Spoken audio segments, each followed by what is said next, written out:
Hey everyone, welcome back. This is my anime review of Zankyo no Terror, also known as Terror in Resonance, Episode 3, entitled Search and Destroy. Episode 3, right? Yes, Episode 3, entitled Search and Destroy. Okay, now, going into this review, I have to say there's some things I like about this episode and some things that I don't like about this episode, okay?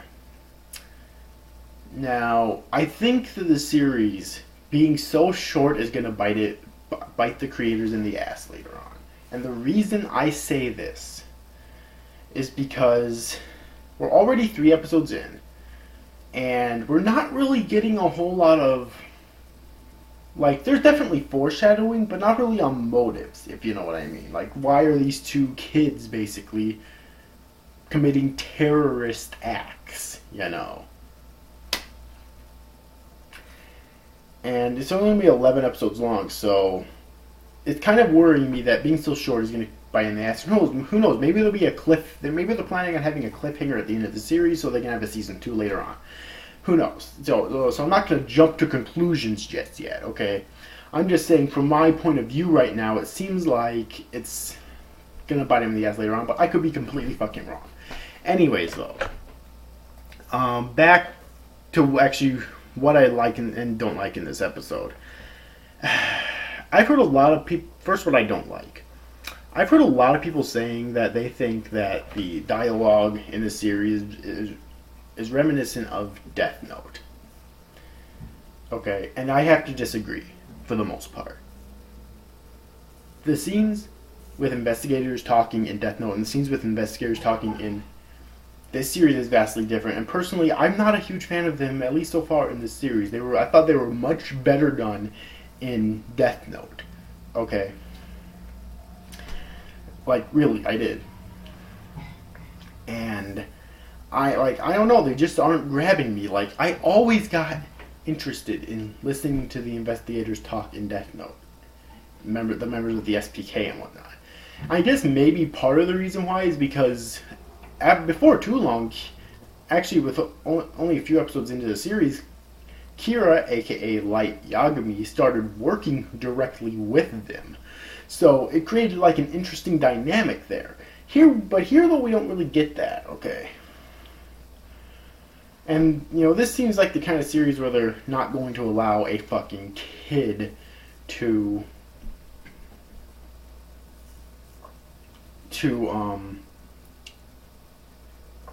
work with the government, you know.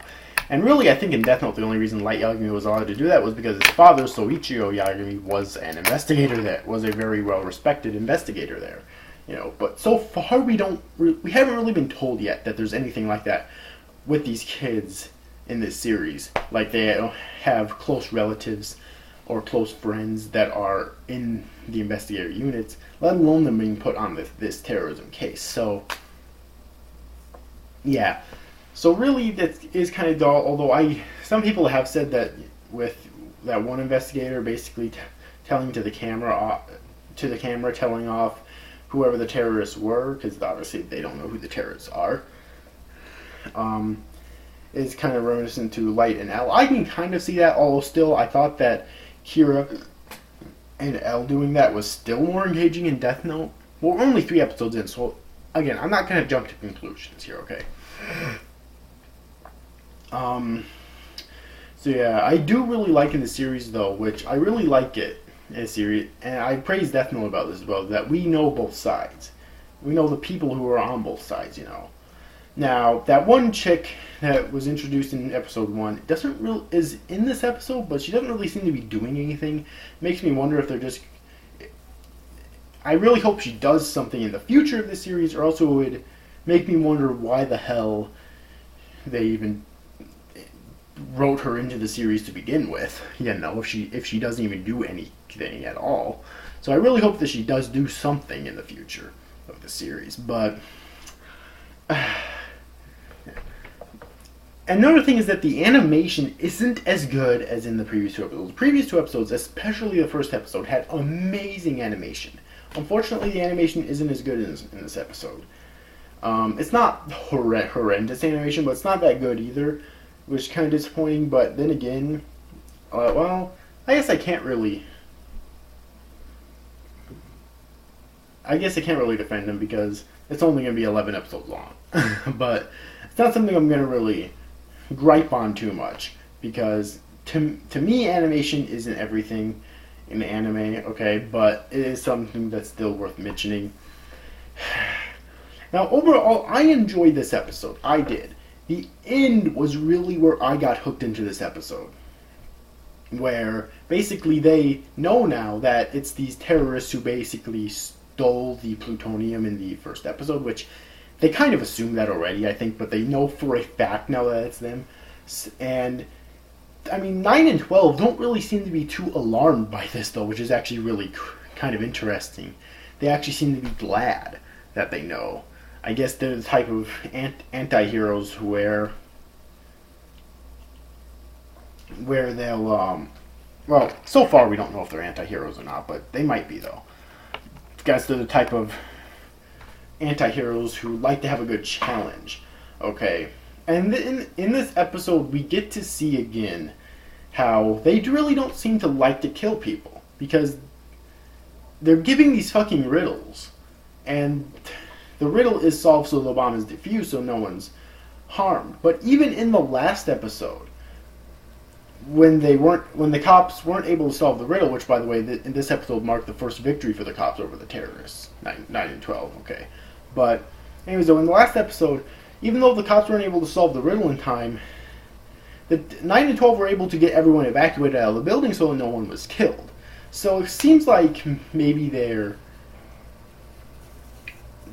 not interested in killing people. They seem to be literally the most literal term of a terrorist, which is to cause terror, not necessarily to kill, and they're actually going out of their way to make sure that they don't kill. It's very interesting, okay?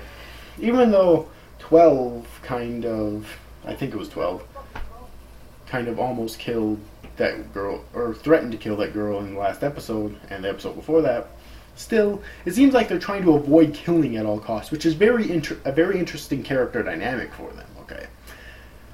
But anyways, I think I'm going to wrap up this review, though. Again, it was a very enjoyable episode. I personally thought, except for the end, that it was the weakest. Up to the end, it was the weakest episode in the series, I thought.